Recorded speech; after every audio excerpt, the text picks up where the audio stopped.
Yesterday we brought you the men's lineup for the Arnold Strongman Classic. Today we are bringing you the women.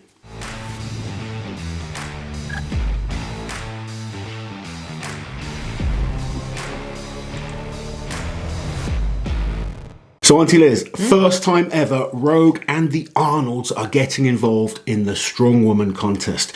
The Arnold Strongwoman has taken place for a number of years now, but it's been run by Strongman Corp, not through the Arnolds. This year, it's going to be as big and as powerful as the men's show. Yes, so it's also going to be included on the stream. The women, the prize pot for the women. We'll go into all the details, obviously, but it's easily the biggest prize pot that we've ever seen in a single Strongwoman competition. But yesterday's announcement wasn't without some criticism, but we'll go into that a bit later. First, let's focus on the women that we do know are going to be there. There's 10 athletes in total. So first up, we have last year's Arnold's champion, Victoria Long from America. Victoria, my goodness, we haven't seen her compete that much. Like, she didn't do OSG a few weeks ago because she wasn't supposed to be able to get the time off work, but then things changed and I think she did two comps this year. Yeah. Arnold's and the Shaw Classic, winning both competitions. Yeah, and she really is a force to be reckoned with. Still relatively new to the scene, but a freakishly strong human being. Then we have second place from last year, Andrea Thompson. She was second at the Arnold's, second at OSG. She needs to get a win. She does. But we know how strong Andrea is. She's going to be training hard for this one. Can't wait to see how she does. Also invited next year is third place from this year, Hannah Lindsay, also known as Swampy. Hannah, I really like Hannah. So she was also at Clash on the Coast attempting the stone record there. She's an absolute warrior. She's such an intense person to even be around behind the scenes. She comes across as quite angry, but she's the nicest. She's very sweet. She's a sweet lady. Yeah. But a fierce competitor. She is, and really excited to see her back at the Arnold's. So next athlete is Ines Carrasquillo, an unbelievable athlete. She won the Amateur Arnold's last year, and this year she's competing in the pros class, and I'm expecting her to do extremely well.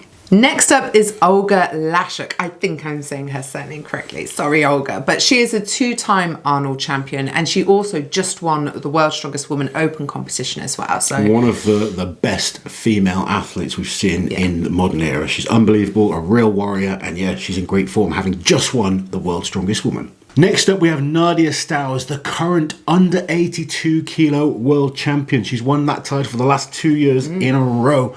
Another great addition to this list. So next up, we have Melissa Peacock, an under 82 kilo athlete, but she was the winner of Clash on the Coast last year. She came third at the WUS contest over in Dubai, and she was fifth at the Arnold's last year. Another powerhouse from Canada. Next up, we have another Canadian athlete, Sam Bellevue, who this year, she won the under 82 Amateur Arnold's, and she was second at Clash on the Coast as well. So, and these women, they've proven that they can hold their own against the heavyweights, haven't they? Open weight. She is the current dumbbell world record holder across all classes. Yeah. Unbelievable power and another great athlete. And talking of great athletes, we have Donna Moore, the three-time world champion. She is the GOAT on the female side of the sport. She's still competing, still going strong, and she's back to have another crack at the Arnold Classic. And finally, we have Tamara Walcott, who is the all-time world record holder in powerlifting. And she was at the Arnold's earlier this year just for the Rogue Record Breakers, where she broke Andrea Thompson's elephant bar deadlift world record. So she's an absolute powerhouse. This is her first real step into the strongwoman world. So there's been quite a bit of controversy with Tamara's invite into this competition. Obviously, it's a strong woman competition. It's not a powerlifting competition. But if you look at the Arnold Strongman, notoriously, they have invited powerlifters to compete at this contest. It tends to be about the heaviest events that we have in the strongman world. If you actually look back to 2002 when it was introduced to the festival, the idea was they wanted to find out who truly was the strongest, and they invited athletes from different and they used equipment that wasn't really seen in any sport. So it wasn't in strongman or powerlifting or weightlifting. Obviously, we've moved on It's a lot evolved. since then. Yes, and it is a proper One thing for strongman sure, though, competition now. Tamara is an absolute beast. I say that in the nicest possible way, Tamara. I think if you're she'll be watching. fine, yeah. But, I'm quite excited to see what she can do. Oh, absolutely. She can clearly lift heavy weights. Let's see what she can do with training for an event like this. We don't know the events. No, but we're going to find out today. So we may have another video later today with the events. So I know you've seen quite a little bit of criticism about the invite list for this competition online. Now, we have to kind of go back to July, I believe. Yeah, that's right. Originally, the Strongwoman contest at the Arnold's was run by Strongman Corp.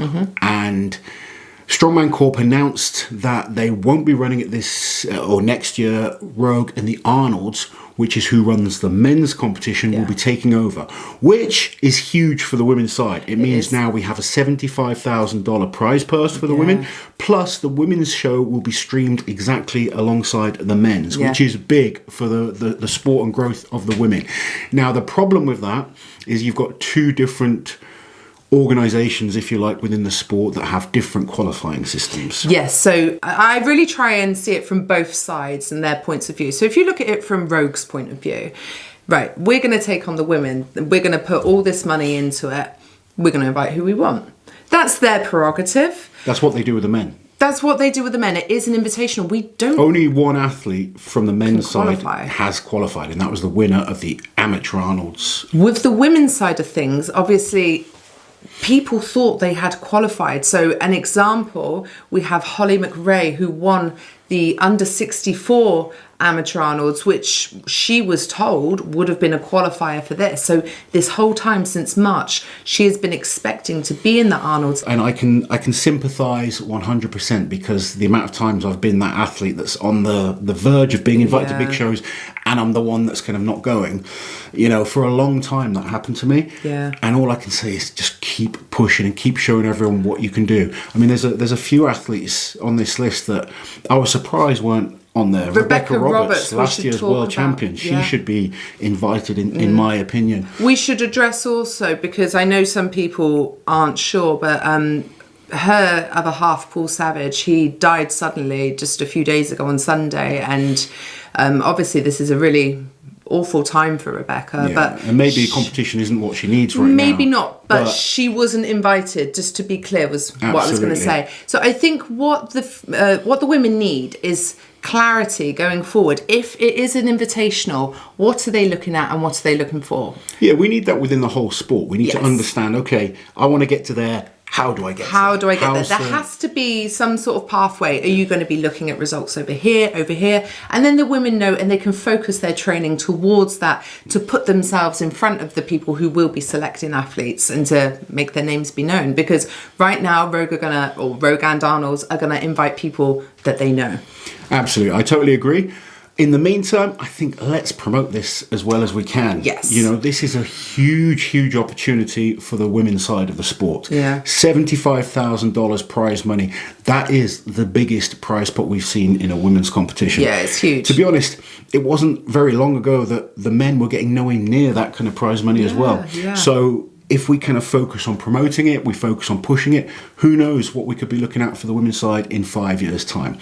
That's why we want to try and bring these videos to you. We want to show what the women are capable of, because they are incredible athletes. And if you are one of those athletes that's on your way up, keep working hard, keep being positive. Don't put yourself in a negative situation by criticising the people that could potentially be helping you in the future. And I don't mean don't say things, but just think about how you go about it and think of it from both points of view. A lot of the organisers of the Arnold's don't see some of the other competitions that go on. We try and put it out there so everyone kind of understands. We try and report on as many shows as we can, but we can't be at everything. No. And, you've just got to keep pushing, keep driving, keep putting yourself out there, keep showing what you're capable of, and you will get the invites. So we are going to find out the events later today, and I'd be interested to see if the men and women do the same events. I think they will be.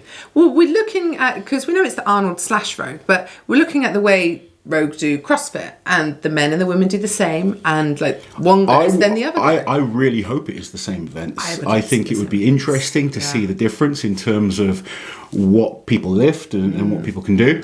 And I think in terms of just following the competition, it makes sense. If you're going to do the men and then the women, or however you kind of end up running it, do it like they do the CrossFit. The men use heavier weights, but it's still the same event. Yeah. And I think that would be really interesting to watch. Yeah, but we'll find out later anyway. Apparently, Liz says we're finding out later, so I'm looking forward to finding the events out for sure. Right, guys, as always, let us know your thoughts in the comments below. What do you think of the qualifying system, or the lack of qualifying system? What do you think of the 10 athletes that are competing? The fact that we have a powerlifter taking place in this competition. She is a powerhouse, trust me. And who do you think is going to win the competition? We are excited for it. We are, yes. As always, thank you for watching. Like, share and subscribe to the channel, and we'll catch you guys next time.